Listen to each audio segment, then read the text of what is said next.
How do you transform a cold, cavernous church into a futuristic house? Or turn dilapidated old barns into stylish family homes? From industrial wonders to ancient windmills, this series follows brave homeowners. The original wall has come away from the chapel. As they take on the seemingly impossible challenges You're absolutely barreling down. of transforming historic structures never built to be lived in. We explore the ancient mastercrafts and ingenious modern design it takes to build an impossible house. It's another bit of history saved. In this episode, What have you done now? this young, ambitious couple I've got to get it unravelled. As soon as I saw the barn, that was it. I fell in love with it. battle brittle brickwork The barn's walls are actually bowing out. This could collapse. and perfect artisan skills. It's definitely a moment. You should be really proud, George. Yeah. To transform this dilapidated cattle barn all by themselves into a sustainable family home.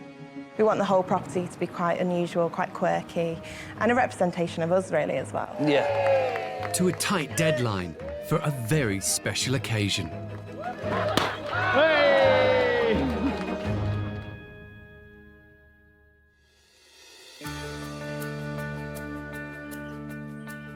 In Staffordshire, stonemason George Plant and his fiancée Sarah McGregor, a family support worker, are gearing up to take on the building project of a lifetime. With help from their parents, George and Sarah have just bought this 5-acre plot of land in the village of Draycott in the Moors, which they plan to turn into a small holding. I've always wanted animals and I've always wanted land. I prefer to be outside than inside. We've got some chickens already. We'd like some sheep, some goats, some pigs, anything really. I'd love a donkey, but they are really quite loud. At the heart of their new farm will be a unique property. They plan to transform this run-down 200-year-old cattle barn into a modern and comfy 4-bedroom family home. It will be George and Sarah's first home together. As soon as I saw the barn, that was it. I fell in love with it and I knew the potential it got, and I was like, come on, right, we're having this. I'm really excited. George knows a lot more about how the building's going to look, how it's been designed, whereas I'm more interior, and I'm really looking forward to designing the inside of the property. We already class this as our home.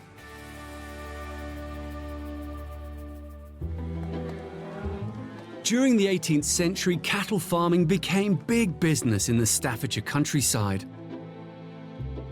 Cattle barns were built to cope with the rising demand for dairy as the Industrial Revolution took off, and people flocked to the region looking for work in the booming cotton mills and pottery factories.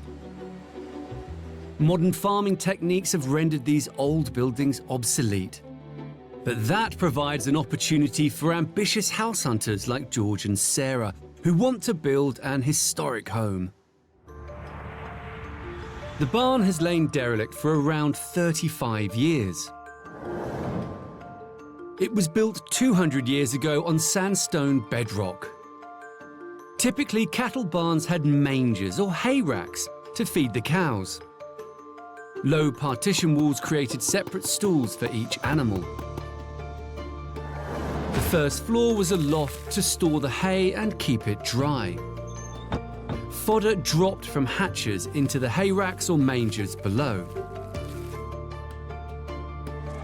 In its heyday, this barn was home to a whole herd of cattle. How can George and Sarah turn this cowshed into a family home? It's going to be a massive undertaking. George and Sarah bought the barn for £155,000, but it didn't have planning permission, so it was a massive gamble, which took 2 years. It's got no running water, electricity, heating, or drains. So converting this cattle barn into a home will be a colossal job. Had planning not been approved, it would have been a very expensive mistake. This will be the master bedroom. You'll walk out of the master bedroom through bifolding doors, nice oak frame, glass. It might even be double doors, we don't know exactly the design of that. And then when you're walking along here, it'll be all patio all the way across. This will be a nice big space to bring the outside inside and that. That's the front door where you'll be walking in straight into the kitchen. And then this is still another door of the kitchen that puts in perspective how large the actual main hub of the room is. And then we come on to the final part of the barn, which we believe this is the oldest part of the barn. You can tell by the different brickwork at the top.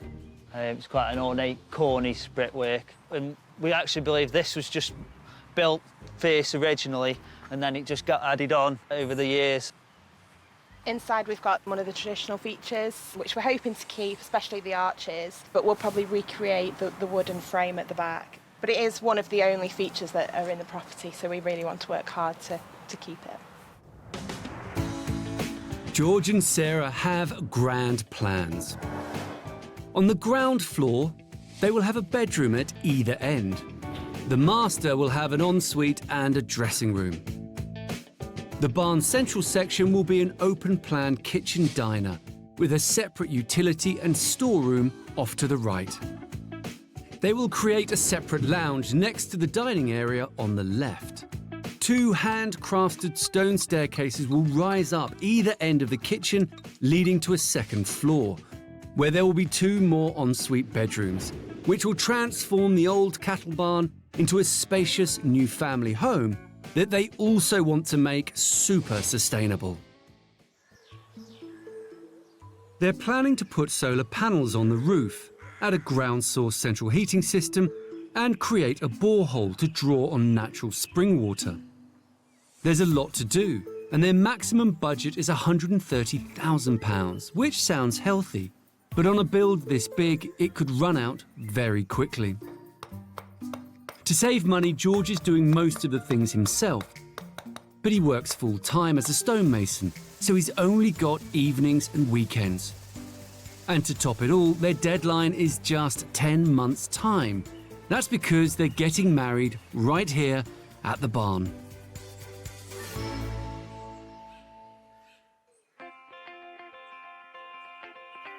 Two years after buying the plot, with planning permission in place and build funds raised, work finally begins.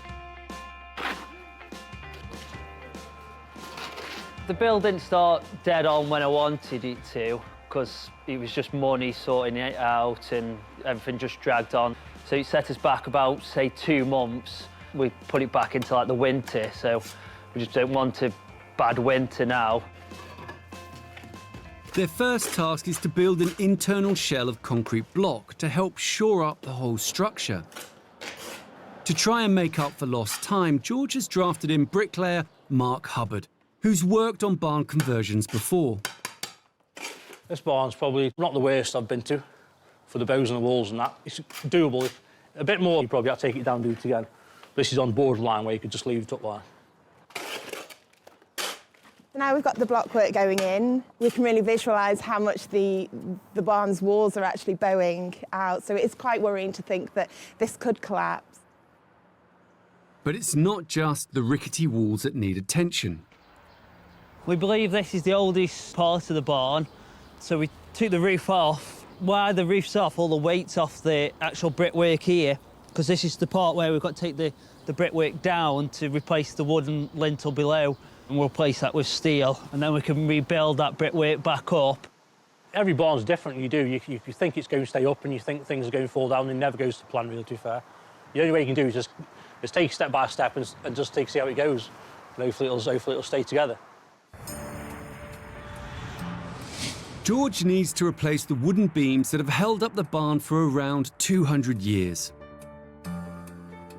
If he removes them all at once, the whole building could collapse. So George must extract the crumbling 100-kilo monsters one at a time and put 4 new steel beams in their place.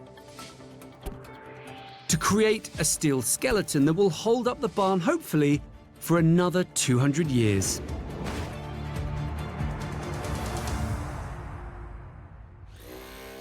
This isn't a job that George can tackle by himself. So with limited funds, he calls friends in to help out with the heavy lifting. More hands make light work and that, but they should be all right. Depends if they were out drinking last night. Pay for monkeys, you get monkeys, don't you? First of all, I've ghot this wooden beam out here, but I've got the old pins I've been in probably 100 years. There you go. Help me. You could only take one out at a time and then put the steel beam in, or else obviously the walls would start falling down. Yeah, swing it out now. There you go, any yours. Set solid in here. They must cut away some of the crumbling walls to release the tightly lodged timbers. Whoa, calm down. Where's that crowbar? Going now. Yes. That's the one. They must be careful not to further damage the brittle brickwork as they lower the massive timbers. There's no room to move. The steel ones are smaller, so they'll be going in a lot easier.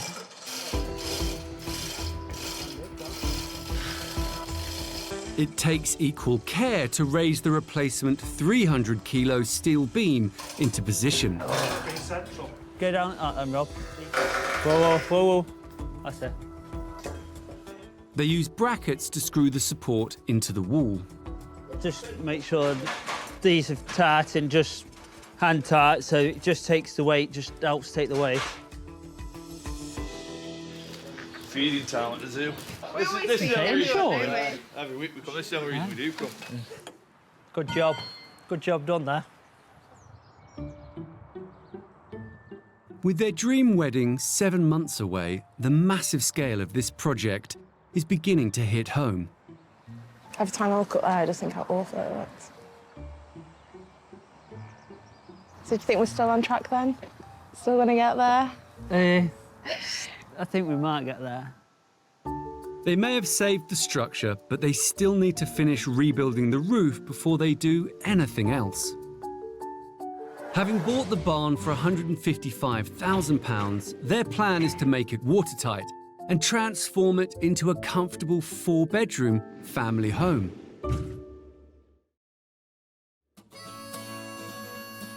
George and Sarah are now 5 months into their 10-month rebuild. By now, they should be working on the inside of the barn, but they've only just completed the roof. The roof's finished now. It does go a bit wavy, but we wanted to keep it quite natural, and that's what the old roof was doing anyway. And we've reused all the old tiles because we want to keep all the character to the barn. George has managed to dig the trenches for the sustainable heating system. But with demanding day jobs, the schedule of this self-build is falling behind, and their wedding is just 4 months away. I wish it was 6 months' time, put it that way, but the people who are coming to the wedding know that we've been doing the barn, so they'll just have to see a bit of mud, won't they? They can't. We'll put some grasses over it, it'll be all right. George and Sarah will need to put some extra hours in if they want the barn finished for the wedding. But time is not on their side. And some of their plans for the interior are lavish. George is a stonemason and has come up with the ambitious plan of building not 1, but 2 solid limestone staircases, which in itself is a huge undertaking. First, he must cast a sturdy concrete base that can support the heavy staircase. Then he'll insert the first 2 treads into narrow gaps in the wall and bolt them down onto the base. For the rest, George will use an ingenious design called bird's mouth, where the treads are shaped to interlock. They attach to each other without any bolts, simply held in place by gravity and friction. To access both mezzanine floors, George must build 2 of these stone monsters, one at each end of the open-plan living space. So I've installed tread 1. Tread 1 gets bolted down into the concrete. It gets chopped out into the brickwork as well, so it gets pocketed in. Eventually, when we put tread 2 in, we'll fill both of them together. And then we've drilled the 3 holes for tread 2. Commissioning 2 staircases like this from a specialist firm crafted from sought-after and pricey Portuguese Molianos limestone would have cost George around £40,000. But cutting and installing all the stonework himself brings the price of this eye-catching feature down to just £4,500 to cover the cost of the limestone.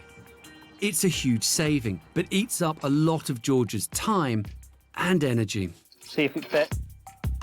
It's crucial that each tread sits perfectly level on top of the next, so the staircase rises to just the right height to reach the upper floor and remain stable.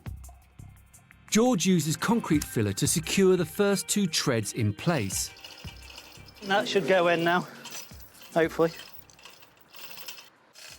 The problem is I made the pin too long. Can you take that pin out?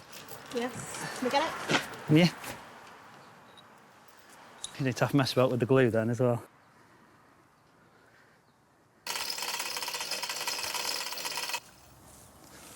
Bang on. Surprised about that.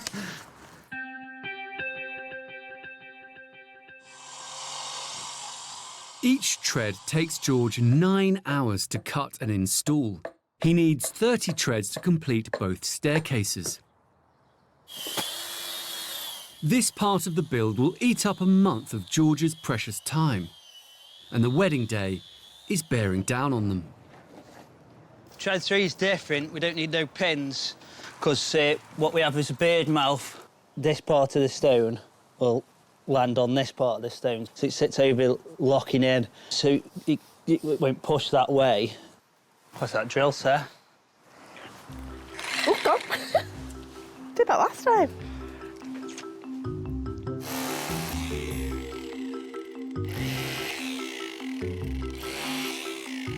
It's about there. Well, looks like it'll go down now. Yeah. George uses a gantry and tackle system to carefully lower and lock each 250-kilo tread into place. The money shot. Fucking good though, isn't it? Yeah, that's it. I just don't understand how it supports itself. Like, it just baffles me, but yeah, luckily our bedroom's downstairs, so I'm all right. This is why I'm never going to go upstairs. It's nice to show Sarah what I've been doing for all my life. No, it's definitely a moment. You should be really proud, George. Yeah. I've just enjoyed spending time with George, actually, and just seeing what he does and him explaining things to me. Like, I don't know, I didn't even know he knew all of this, so the fact that he's doing so much of this build by himself is just great.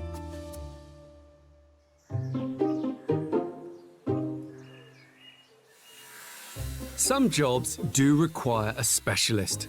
So George and Sarah have put aside a portion of their budget to pay for skilled craftspeople like blacksmith Lee Trumbull.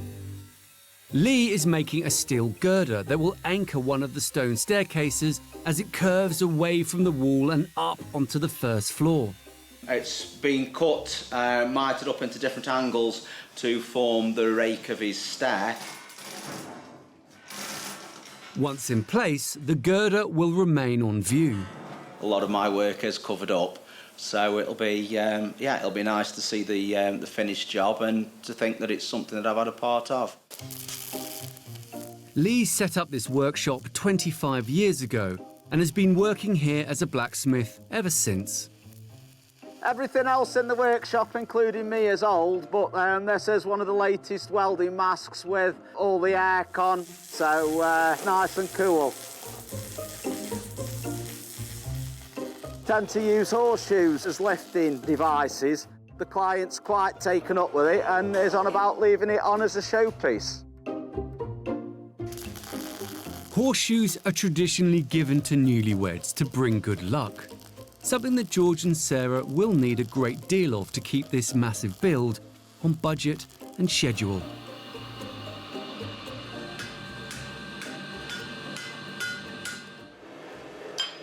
The hooks actually will be on the beam, so I think something like that. So it'll be make quite interesting with the horseshoe as well. Put a little bit of character on the job.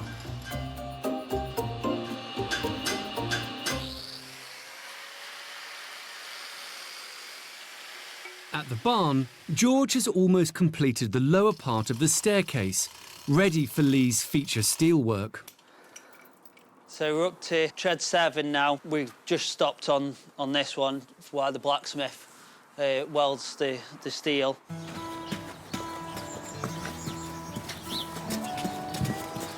This will be the next part of this staircase. Then we could carry on with the treads. That frees me up a lot more as well. Then you see I can start to push on the build as well. So it'd be nice to get it done and in. Lee's beam will support the stone staircase at the point it turns the corner, so its position is critical. We just put a little mark there. That's where this has got to hit, just so we know that when we start working up, all the treads will be in the right position then. We might just have to take a tiny little bit out of this brick there. I just got knocked the bit of brickwork out just so it just pulls it round, so it just makes it level and that. We're just about a couple of mil out.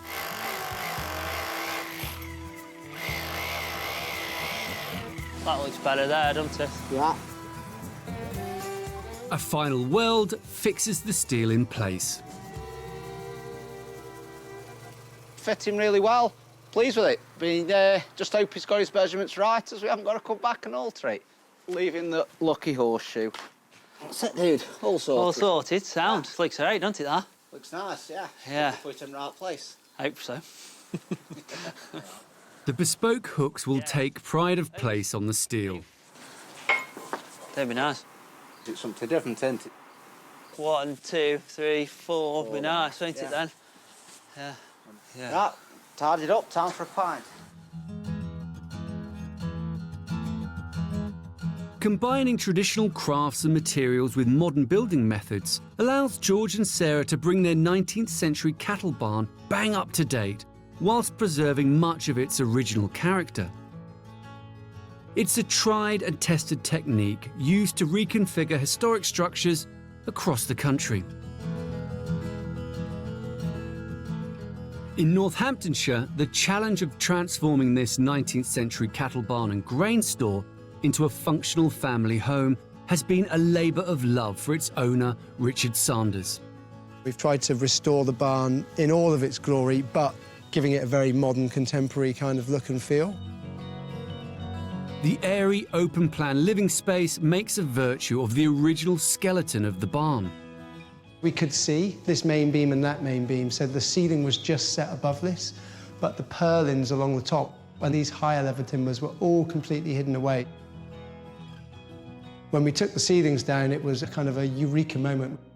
The wood was in really poor condition underneath, so I had to have a lot of TLC to bring it back to life. Richard took a monumental risk to extend the living space. This stone, it's the original stone, but it's been moved. So there was a 3-foot wall here, which separated the grain barn from the animal barn. But it was in the wrong position because it was over here somewhere. So we had to move it back to make space so that this whole room worked. We managed to keep the stone. We have some steel now propping it up. You can see the bracing as well. Here and here, just everything we had to do just to literally hold the barn up whilst the wall was being moved. This is where I was very, very, very nervous. If the building had fallen down, I think, that would have been probably the end of the whole thing. But it stayed standing, and now, it's very, very secure. It's good for another 300–400 years, hopefully.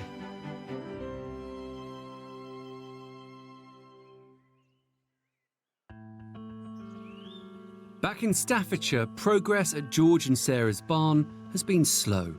The deadline for their wedding day is approaching fast, but there's still no kitchen, bedrooms, or even bathrooms. They don't even have any drains. So one of George's next tasks is to install an underground septic tank. But unfortunately, he's hit an impenetrable layer of hard bedrock. I've got a bigger septic tank, which I suppose was a good thing in one aspect, but I've got to dig a bigger hole. It hasn't got to go down very deep. It's just the actual length of it, really, which is the killer. But George hasn't got big enough tools for the job. This handheld angle grinder can only cut through a small amount of the stubborn sandstone rock with each slice. And the hole needs to be 2 meters deep. It's a futile battle. Just need to run a few more cuts and get down. Once you've got down, it'll just flick up. Trust me, I'm a stonemason. With the wedding within about 3 months, I've got to get this in. I knew in the back of my mind I was going to hit rock, and I've hit it quite bad. The problem is it's stone and not soil. Time is running out for George and Sarah. They should be getting married at this cattle barn that they are racing to transform into a home in just over 3 months. On top of all that, they've had some unexpected news, which is good, but it won't help them make up time on the build. So we're having our first baby. Baby's due in October. So we've got a busy few months finishing the house, getting married, having a baby. We don't know the sex of the baby. We're going to have a surprise gender reveal at the wedding. The plan is that on the day somebody will hand us the cannons that are either going to have blue confetti or pink confetti. And George and I will just sort of pop the cannons and we'll all find out together what we're having. It's wonderful news, but it's not going to solve George's problem of carving through the bedrock. He's still struggling to bury the septic tank in the ground. So they still don't have a functioning toilet yet. It's important that we get as much of the barn done as we can for the day. As long as I can get ready there in the morning, I'm quite happy with that. George has had better luck digging the trenches for the barn's innovative sustainable heating system. It works by extracting heat from the ground. At least a really big mess, but we've had to dig 5 channels, 1 metre wide and 1 metre down. He had told me what they were going to look like, these trenches, but I hadn't really paid much attention. So when I came back one day and had 5 massive holes in my garden, I wasn't really very happy about it, but it's just got to be done.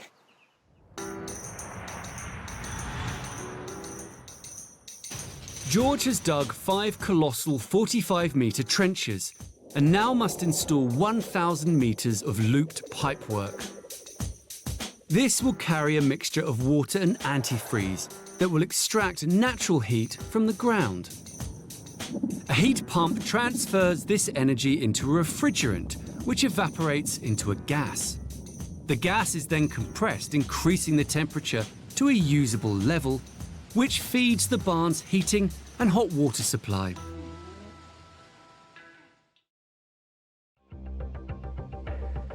It costs a whopping £24,000. That's nearly a fifth of George and Sarah's total budget. But any kinks or punctures in the pipework could cause the system to fail.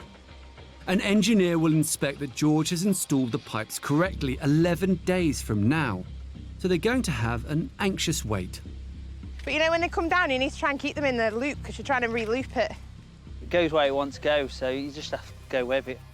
You don't want to bend it a lot because you don't want any kinks in it or anything like that, but it's, yeah, it's hard work. I didn't think it was going to be this hard.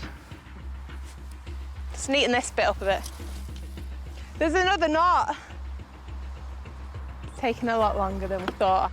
You think you're getting somewhere and you just have to pull it all back out again. I was getting wound up with that one then. I have to have a drink, I think. Some air. I think you could do a load more. There was loads more under the grass. If you just pull these ones in, loop. It's quite a lot.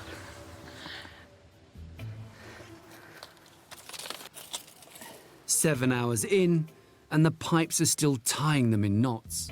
Let's just sort it out now. Is that the end? That's the end. Yes, keep pulling that through because that's going to come round there. It's tangled up already. It's not. It is. I can see it's tangled up. Look. You're pulling it the wrong way. I don't think that's the right way. Oh, It is, look it at is. it now. What have you done now? I'm getting it unravelled. George. I've got to get it unravelled. Just let me sort it out.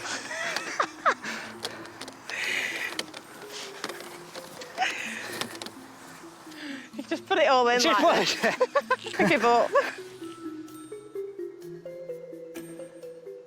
It takes 10 hours of backbreaking work to install the 1,000 metres of pipework.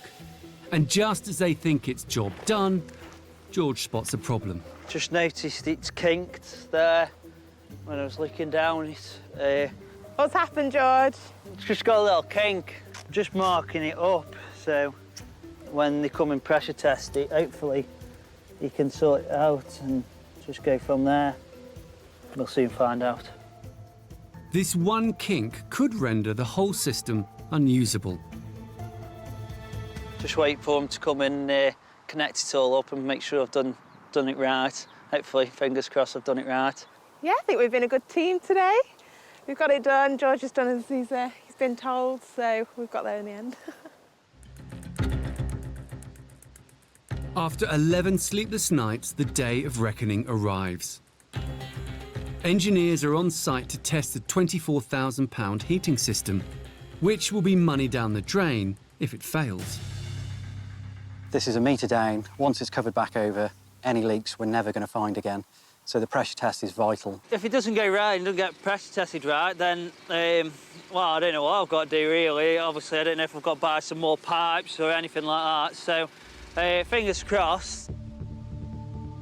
First task, fix the kink in the pipe. You want really good flow around the system because you're trying to collect as much heat as you can. And from that, it would just restrict the flow. So we just chop it out and put a new piece in. So we're now just putting electricity, a current through the fusion weld coupler, and that will melt the two bits of pipe together as if they were new. If you use conventional fittings, there's a chance that they come undone. You never find the leak again. This way, it's like one continuous piece of pipe.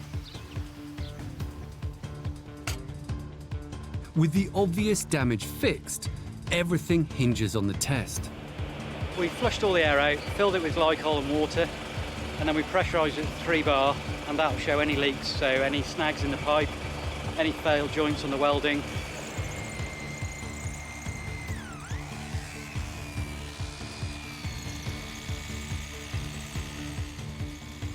After an anxious 2-hour wait,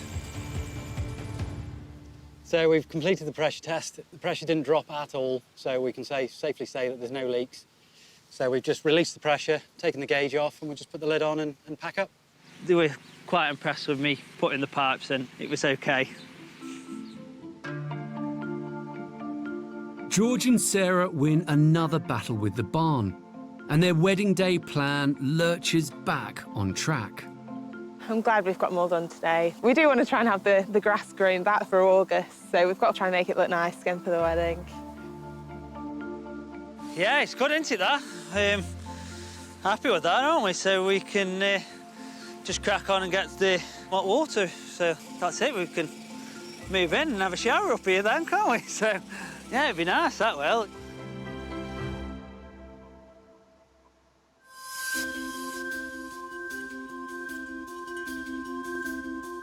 It's 3 months later.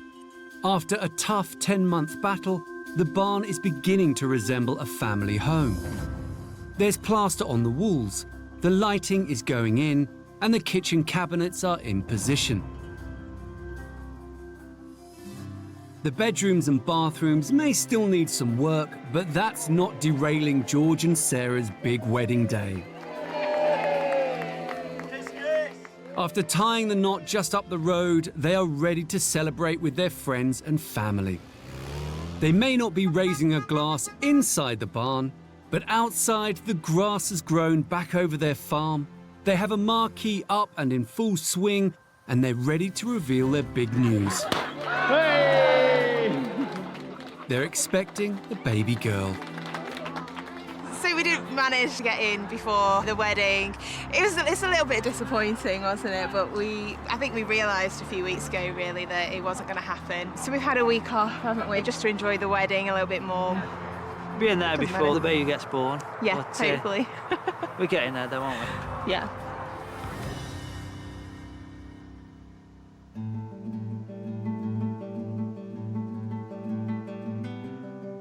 It's now nearly 2 years since George and Sarah took on the monumental challenge of transforming this 200-year-old derelict cattle barn into their first home together.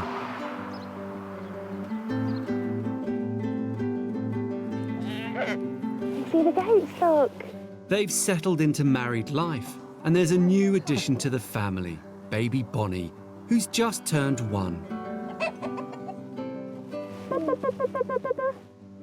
Their new arrival took priority over the build, so unsurprisingly, it's not completely finished. They've got windows and doors on most of the barn, but there's still a lot to do outside. Fortunately, it's a different story inside. They've focused on finishing the rooms they needed most, and the open-plan kitchen diner is a showstopper. At the far end is the sitting room, which is warm, cosy and inviting, perfect for a young family. So this is the lounge area. We spend a lot of time in here, especially with Bonnie. We decided to have it carpeted in here, purely so it felt a little bit warmer and obviously so Bonnie can crawl around. We wanted to keep the exposed brick wall, just because we didn't have many original features in the house, so what we could keep, we really wanted to keep. Now we're getting towards the end of the build and just finalising the last little bits, we can relax a lot more here watching TV. Sarah and George certainly deserve a bit of time to relax. They've been working on the barn for 2 years solidly, and they've still got a long way to go. The stairs will ultimately lead to 2 ensuite bedrooms on a mezzanine level. But their maximum £130,000 budget was so tight, they've decided to do that at a later date. A big chunk of the money did go on the kitchen, which really has it all. We did go over budget slightly, didn't we, with the kitchen. We wanted the drinks fridge, the 2 sinks, and also we've got the large American-style fridge. We did put in some ovens and a hob as well. Glad we went for it though, didn't we? It's where we spend all our time, it's where we socialise with family, friends, and obviously we like to make family meals together as well. We're not going to change the kitchen for 20, 30 odd years, so we wanted to just do it once and have done. The water, actually, we've got our own borehole here, we put that in, so we haven't got no water rates or anything like that, keeps all the bills down.